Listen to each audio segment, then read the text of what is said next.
എല്ലാവർക്കും നമസ്കാരം. ഇന്ന് നമ്മൾ ഡിസ്കസ് ചെയ്യാൻ പോകുന്നത് കർക്കിടക ചികിത്സയെ പറ്റിയിട്ടാണ്. അപ്പോൾ കർക്കിടക ചികിത്സയെ പറ്റിയുള്ള ഡീറ്റെയിൽ ആയിട്ടുള്ള കാര്യങ്ങൾ നമുക്ക് വേണ്ടി എക്സ്പ്ലെയിൻ ചെയ്ത് തരാൻ വേണ്ടിയിട്ട് മിത്ര ഹെറിറ്റേജ് ഹോസ്പിറ്റലിലെ ഡോക്ടറായിട്ടുള്ള അനിത ഡോക്ടർ നമ്മുടെ ചാനലിലേക്ക് എത്തിയിട്ടുണ്ട്. ഡോക്ടർ ഇതിനെ പറ്റിയിട്ടുള്ള ഡീറ്റെയിൽ ആയിട്ടുള്ള കാര്യങ്ങൾ നമുക്ക് വേണ്ടി ഇന്ന് പറഞ്ഞു തരുന്നതായിരിക്കും. Hi doctor. നമുക്ക് ഈ കേരളീയർ ഉണ്ടല്ലോ, എന്തുകൊണ്ടാണ് ഈ കർക്കിടക മാസത്തിൽ ഇത്ര പ്രാധാന്യം നൽകുന്നതെന്ന് പറഞ്ഞുതരാമോ? കേരളീയർക്ക് പ്രത്യേകിച്ചും കർക്കിടക മാസം എന്ന് പറയുന്നത് നല്ല മഴക്കാലമാണെന്ന് അറിയാമല്ലോ. ആ സമയത്ത് കഠിനമായ ചൂട് കഴിഞ്ഞിട്ടുള്ള ആ മഴക്കാലത്ത് നമ്മുടെ ബോഡിയിൽ പെട്ടെന്നായിരിക്കും ആ തണുപ്പ് അഫക്റ്റ് ചെയ്യുന്നത്. അതായത് ആയുർവേദ രീതി പറയുകയാണെങ്കിൽ പെട്ടെന്ന് ചൂടായിരിക്കുന്ന ശരീരത്തിലേക്ക് തണുപ്പ് എക്സ്റ്റേണലി വരുമ്പോഴത്തേക്ക് പിത്തം കൂടുകയും വാതികമായുള്ള കാര്യങ്ങൾ രോഗങ്ങൾ ഇൻക്രീസ് ചെയ്യാനുള്ള സമയമുണ്ട്.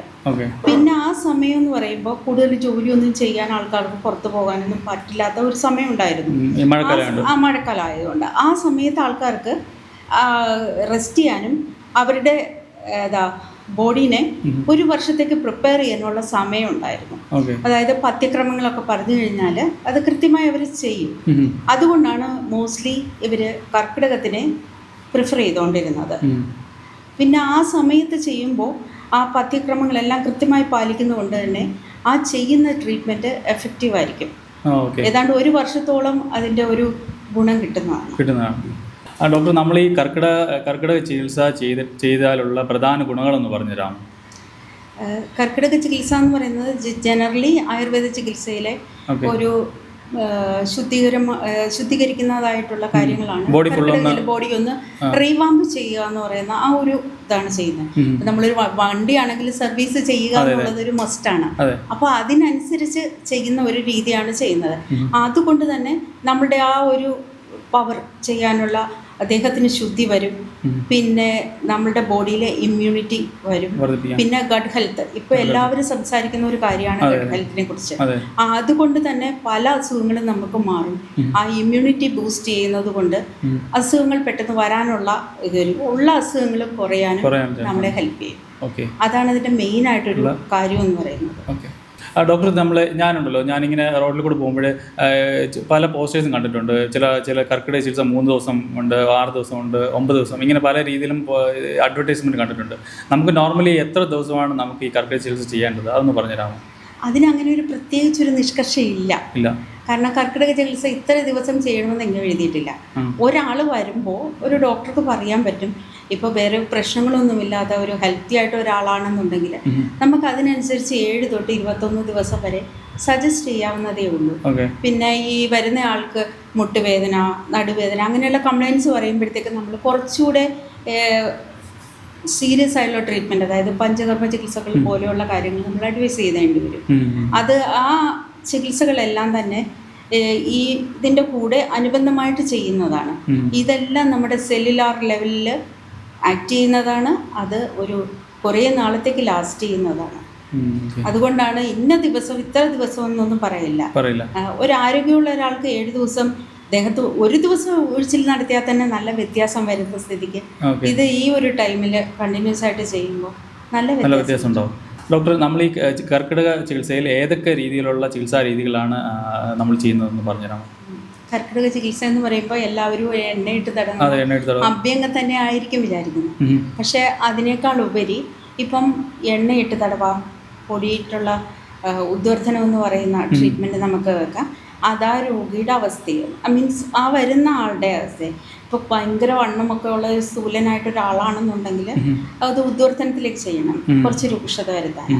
അല്ല കുറച്ച് ഇതായിട്ട് സൂത്തിങ് ആയിട്ടുള്ളതാണെങ്കിൽ അഭ്യംഗം എടുക്കാം. പിന്നെ ഇച്ചിരി കുറച്ചുകൂടെ മസിൽസിന് സ്ട്രെങ്ത് വേണമെന്നുണ്ടെങ്കിൽ നമുക്ക് നവരക്കിഴി ഓപ്റ്റ് ചെയ്യാം. പിന്നെ അല്ല ഇൻഫ്ലമേഷനൊക്കെ ഉണ്ട് എങ്കിൽ അതിന് നമുക്ക് പൊടിക്കിഴിയാവാം, ഇലക്കിഴിയാവാം. അതൊക്കെ ആ ഒരു അവസ്ഥ അനുസരിച്ചാണ് ഡിസൈഡ് ചെയ്യേണ്ടത്. അതൊരു ഡോക്ടർക്ക് സജസ്റ്റ് ചെയ്യാൻ പറ്റുമെന്നാണ് എനിക്ക് തോന്നുന്നത്. ഓരോരുത്തരുടെ ബോഡി അനുസരിച്ചായിരിക്കും.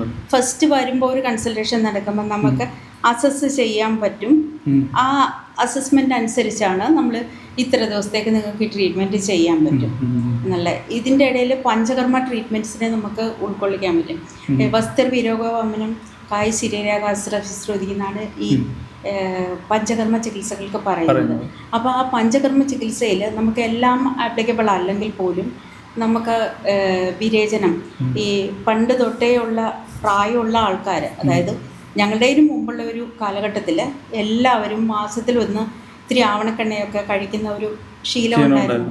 അതായത് അവർ പറയുന്നത് വിര ഇളക്കുന്ന, പക്ഷെ അതല്ല, ആ ഒരു ക്ലെൻസിങ് കൊണ്ട് ഗട്ട് ഹെൽത്ത് ഇമ്പ്രൂവ് ചെയ്യുന്നതാണ്. അപ്പോൾ അതുപോലുള്ള വിരേചനം ആപ്ലിക്കബിളാണ്.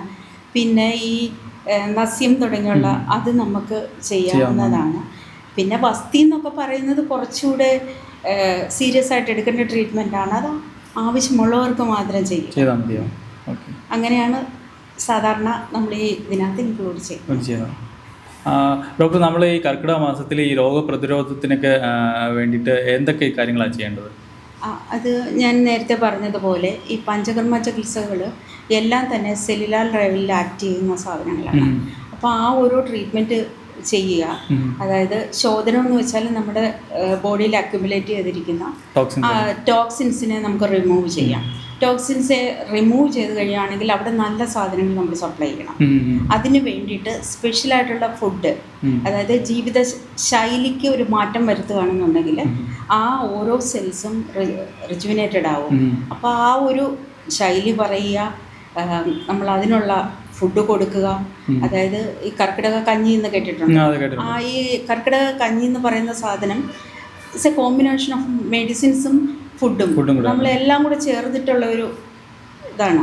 അപ്പോൾ അത് വളരെ ലൈറ്റായിരിക്കും. കാരണം ഈ സമയത്ത് വിശപ്പ്, ഡൈജഷൻ കുറവാണ്.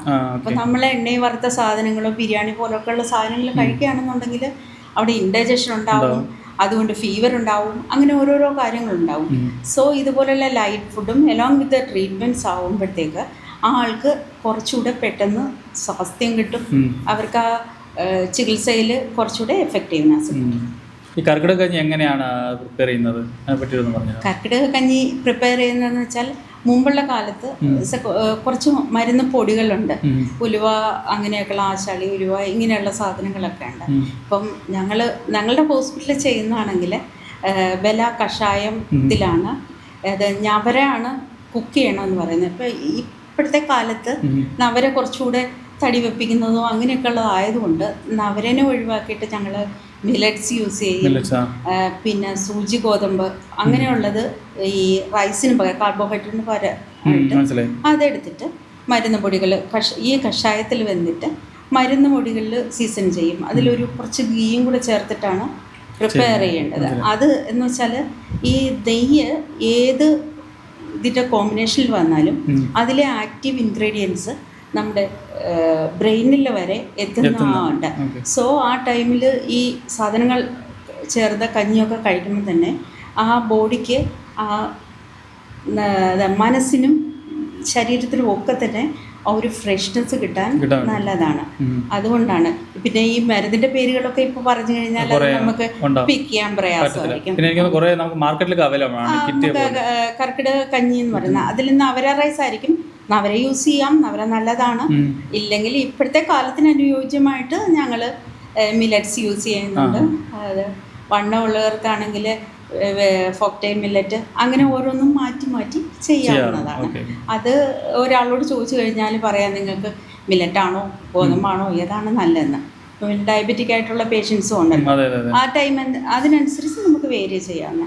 ഇതേതെങ്കിലും ഒരു സമയത്ത്, ഇപ്പോൾ രാവിലെ തന്നെ കഴിക്കണമെന്നില്ല, ഈവനിങ് ഒരു 6:30 മുമ്പായിട്ട് ഇത് കഴിച്ചിട്ട് രാത്രി പിന്നെ ഒരു ഫുഡിൻ്റെ ആവശ്യമില്ല ആണെങ്കിൽ നന്നായിട്ട് രാവിലെ ശോധന കിട്ടുകയും ചെയ്യും, ബോഡിക്ക് എനർജി ഉണ്ടാവും.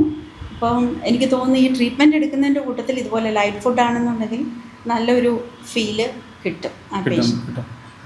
പിന്നെ ഡോക്ടർ, നമ്മൾ ഈ കർക്കിടക ചികിത്സ ചെയ്യുന്ന ആൾക്കാർക്ക് മാത്രമാണ് ഇത് കഴിക്കേണ്ടത്, അതല്ലാത്ത നോർമൽ ആൾക്കാർക്ക് കഴിക്കാം?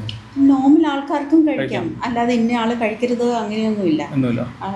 ഈ കർക്കിടക സമയത്ത് വയറ്റിൽ ഒരു ഇതുണ്ടെങ്കിൽ ഒരു ചെറിയൊരു ശോധനയ്ക്ക് ഇത്തിരി ആവണക്കെണ്ണയോ എന്തെങ്കിലും ചെയ്ത ശേഷം ഇതൊരു 7 days കഴിക്കുകയാണെന്നുണ്ടെങ്കിൽ നല്ല വ്യത്യാസം.